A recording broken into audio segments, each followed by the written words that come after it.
Smart Business. Smart listeners, jika orang tidak setia pada satu hal yang kecil, bagaimana dia bisa menghandle hal yang besar? Itu juga mungkin yang terjadi di dalam dunia bisnis, apalagi ketika Anda, business owner, baru merintis bisnis yang Anda punya. Tentu dari kecil dulu, kemudian merangkak, sekarang bisa menjadi bisnis yang luar biasa.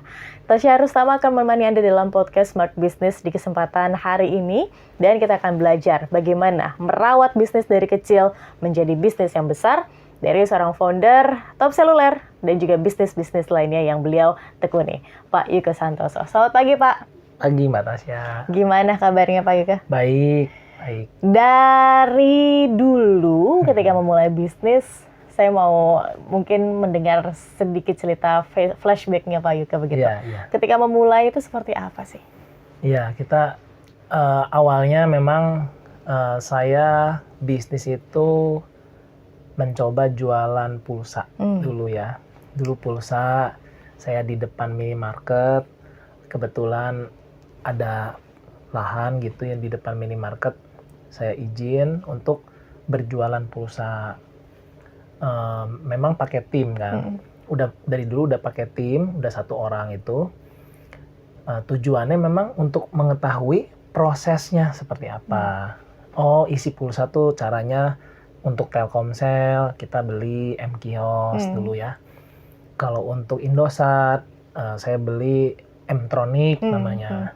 XL dulu Dompul gitu. Dan yang lain-lain.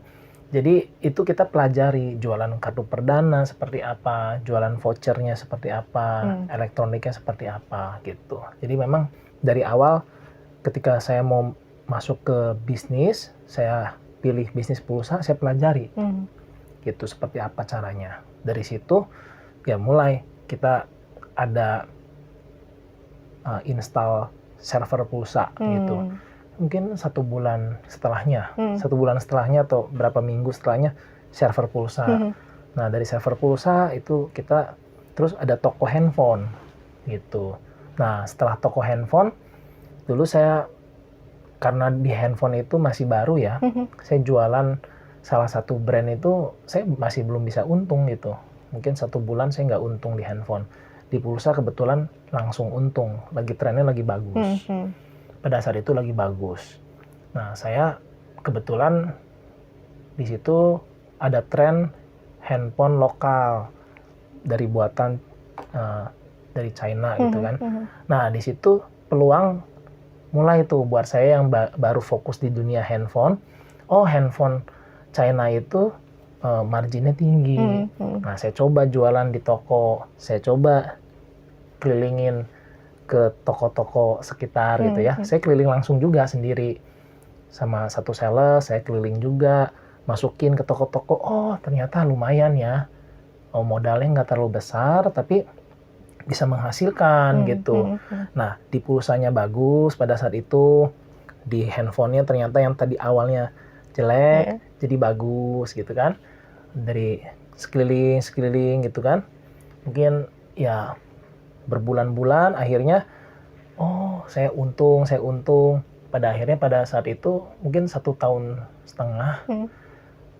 saya putuskan untuk buka cabang gitu. Beda 20 km saya buka cabang yang kedua untuk retailnya dan distribusinya terus tetap.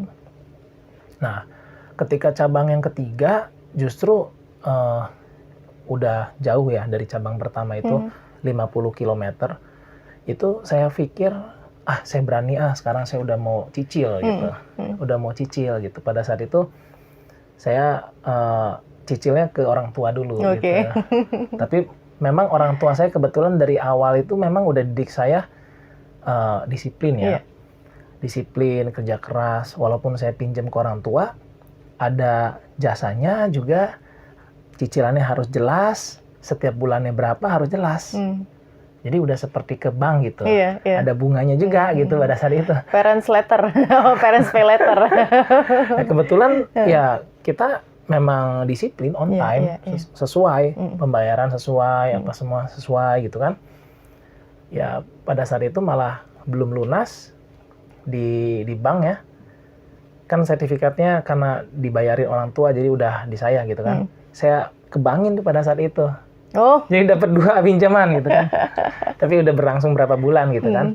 Iya, di situ modalnya. Jadi orang tua saya memang dari awal ada kasih sedikit modal gitu. Cuma keberaniannya saya itu ketika saya udah beli aset, saya sekolahin asetnya gitu. Ya memang kita harus teliti kan. Jadi awal mulai bisnis aja kita harus cek dulu. Mau ke bank juga kita harus cek dulu bisnisnya bagus, ekspansinya baru dari situ mulai saya ekspansi lebih cepat. Dan kebetulan pada saat itu butuh modal di industri handphone tuh nggak besar. Karena supplier kasih tempo. Gitu. Di samping saya masih bisa expand di retailnya, saya masih bisa beli aset gitu. Ya sebetulnya ya intinya fokus ya sama ulet gitu. Iya. Apa yang membuat Pak Yuke tuh sabar gitu dengan apa ya, bisnis yang kecil begitu? Apakah saat itu ketika menjalani bisnis tersebut sudah berpikir it's gonna be big gitu, ini akan jadi bisnis yang besar nih, saya mau di sini, di situ, di sini, mimpinya udah gede gitu. Apakah demikian? Iya. Ya sejujurnya awal kalau dari pulsa mungkin saya hanya berpikir pada saat itu, ini server pulsa, kalau teman-teman yang lain satu hari bisa berapa transaksi ya? Saya nggak berpikir handphone tuh pada saat itu. Pulsa aja dulu. Handphone saya belum tahu, belum kepikiran gimana cara mainnya, gimana untungnya. Tapi kalau pulsa saya udah pikir-pikir. Ini kalau server pulsa, satu hari transaksi misalkan 1.000. 1.000 transaksi untung berapa? 200. Berarti 1.000 kali 200, 200.000. Kalau 10.000, oh berarti 2 juta. Kalau 15.000, oh berarti 3 juta. Kalau dikalinya 200. Kalau dikalinya 250, oh berarti lebih lagi. Saya hitungnya begitu aja. Jadi saya terjun ke industri server pulsa. Tapi untuk handphone, memang saya nggak kepikir sih. Pada saat itu, cara untungnya seperti apa, terus terang saya nggak pikir gitu. Bahkan awal-awal rugi kan. Karena banyak pemain handphone pada saat itu untungnya 5.000. 5.000. Saya beli ke suppliernya pemain handphone tersebut gitu ya. Itu lebih mahal daripada saya beli ke toko retailnya dia. Gimana tuh? Itu saya jadi nggak bisa hidup lah di situ kan. Jadi kalau mau lebih murah, saya lebih baik beli ke toko retailnya dia. Ya, gitu. Jadi itu yang membuat saya sulit karena pada saat itu supplier menjaga quantity juga, quantity banyak, harga lebih murah. Iya. Gitu. Nah, berat sebenarnya awalnya berat, cuma ya karena kitanya ulet, jalan tuh kayaknya kebuka gitu. Iya, karena ulet dan fokus. Kita juga harus punya resilient juga sih. Ya, jadi harus selain ya kita harus ulet, harus ngotot gitu kan. Terus harus sungguh-sungguh. Dari awal, pertengahan sampai akhir tuh sungguh-sungguh gitu. Kerjain tuh. Udah gitu ya harus punya growth mindset juga kan, supaya ketika ada masalah, ketika ada situasi yang tidak menguntungkan, kita harus ambil sisi positifnya. Di mana nih jalannya gitu. Oke, baik. Menarik ini. Pak Yuke, kita tahu bahwa Indonesia ini dipenuhi oleh para pebisnis UMKM dan UKM yang banyak. Tapi kadang-kadang mereka tuh stuck atau terjebak jadi UMKM aja, gitu kan. Nggak naik level jadi UKM, atau justru nggak naik level lagi jadi pebisnis yang besar begitu. Apa sih biasanya yang menyebabkan hal demikian? Mungkin dari pandangan saya secara pribadi, itu memang culture ya. Culture dari masyarakat kita ini mungkin ya sedikit cepat puas mungkin ya. Cepat puas gitu. Mungkin udah dapat, misalkan ada banyak sih yang saya lihat, misalkan orang jualan nasi goreng laku gitu ya. Dia cukup puas dengan lakunya itu, dia buka jam 6 malam sampai jam 10 malam. Udah begitu capek, udah cukup istirahat gitu kan. Tapi ada juga yang saya melihat ketika udah jualan laku, dia berpikir gimana cabang yang kedua ya gitu. gimana jamnya jangan cuma jam 6 sampai jam 10 malam ya. Berarti kan dia harus berbagi sama karyawan. Iya. Gitu. Jadi mungkin kebiasaan-kebiasaan itu dan mungkin pola pikir ya dari banyak masyarakat kita itu masih belum punya semangat yang tinggi untuk bagaimana mengembangkan usahanya supaya lebih besar gitu. Oke, baik. Oke, Pak Yuke, pertanyaan lagi sebelum nanti kita tutup ya. Ini lebih baik ketika kita membuka bisnis karena kita butuh uang kah? Atau ketika kita masih ada uang, masih ada modal, kemudian kita buka bisnis karena memang kita ingin terjun di bisnis. Prefer yang mana? Kalau buat saya secara pribadi, itu bisnis itu memang belum tentu setiap orang itu mampu berbisnis. Karena dari sisi mentalitas seorang pebisnis itu harus sanggup menahan kegagalan gitu. Kegagalan ini harus sanggup. Jadi ketika tadi Mbak Tasya bilang lebih baik tunggu kalau pas lagi butuh uang atau pas lagi ada uang gitu. Memang semangat ilmu kepepet harus dipakai. Semangat berpikir panjang supaya kita punya uang atau mempertahankan kekayaan kita harus dipakai juga. Memang keduanya ini kalau kita bisa kombinasikan itu bisa menjadi efek multiplier yang bagus. Karena ini semuanya kan mindset kan. Yeah. Kalau misalkan kita belum ada uang, sebenarnya kepepet. Yeah.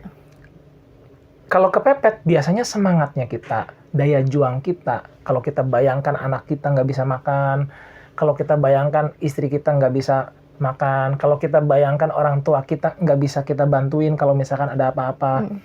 Ini harga diri kita kan jadi terangkat dan gimana caranya kita menolong mereka. Yeah. Ilmu kepepetnya kan penting kan, kita harus setting pemikiran kita itu bagaimana caranya supaya mau bergerak. Tapi di satu sisi lagi ketika kita punya uang, ketika kita udah punya tabungan, kita bisa berpikir udah cukup nih uang kita nyantai-nyantai aja, kita udah cukup kok gitu kan, bisa. Atau sebaliknya, ini kita udah ada dana, bagaimana caranya dana kita ini, uang kita ini bisa berkembang. Supaya kita bisa lebih memberikan manfaat buat keluarga kita. Misalkan yang paling dekat keluarga kita deh. Bisa lebih ngebantu orang sekitar kita. Lebih mengembangkan bisnis, memberdayakan karyawan kita happy. Makin banyak orang yang ikut kita, makin banyak yang kita tolong. Jadi ini mindset seperti ini juga boleh. Gitu. Jadi pilihannya memang serba antara jelek dan baik sih. Jadi kalau buat saya pribadi, saya banyak milih pikiran yang baik gitu. Oke, semangatnya yang positifnya diambil, Iya. ya kita manifestasikan ke dalam bisnis yang kita punya. Betul. Oke, baik. Terima kasih Pak Yuke untuk Sama-sama. insight-nya. Dan itu dia Smart Listeners, pembahasan mengenai bagaimana kita harus tetap setia ya pada hal yang kecil. Kemudian adanya resilience di situ, adanya keuletan di situ juga, kerja keras, dan itu semua ya yang jadi pendukung di mana kesuksesan atau bisnis yang besar bisa kita dapatkan. Dan akhir kata, saya Tasya Rustama dan Pak Yuke Santoso, kami ucapkan terima kasih. Kami pamit undur diri. Terima kasih Smart Listeners. Bye-bye. Bye-bye. Smart Business. Lead you better.